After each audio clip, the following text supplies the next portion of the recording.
Mga kalagad, maayong buntag! Laban lang tayo mga kalagad. Alam mo ba mga kalagad, hindi lang po lupa ang gagawing farming.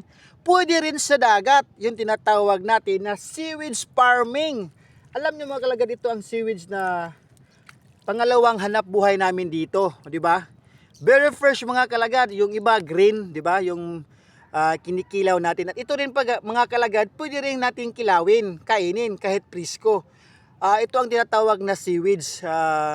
Ewan ko anong numero ito. Basta ito ay seaweeds. At ang tawag sa amin dito ang mga kalagad, seaweeds farming. Pangalawang panghanap buhay namin dito. Hindi madali mga kalagad ang pagsi-seaweeds farming. Kasi po cut into pieces sila mga kalagad na ganito. Yan.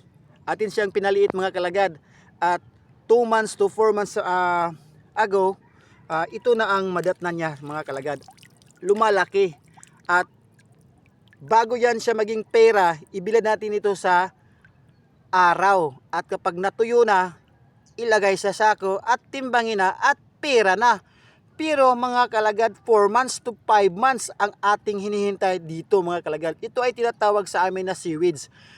Ang iba dito ay nagsi-seaweeds farming. Noon may seaweeds din kami pero nahinto na kasi wala na po ako yung tatay ko. Ang farming dito mga kalagad na seaweeds farming, ang ginagawa ay magawa kaya ng post. So, yan, mga post yan mga kalagad, di ba?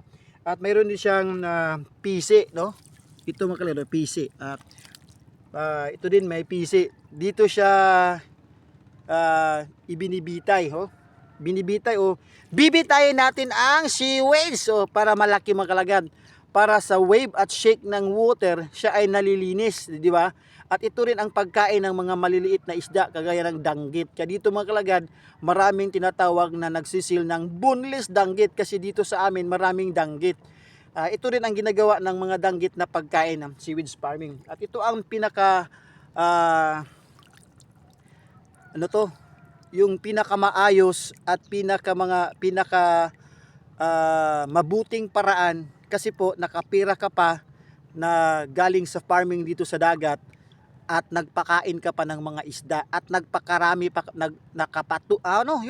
nakatulong ka sa atin sa ating livelihood at saka mga isda na sila ay dumadami kasi yung mga maliliit at malalaking isda kumakain dito.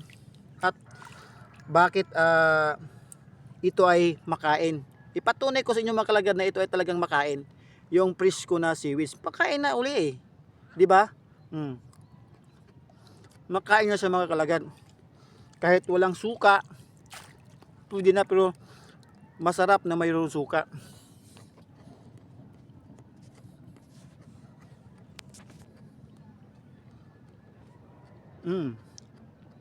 Sarap. Fresh na fresh. Seaweeds mo diha, mao na siya.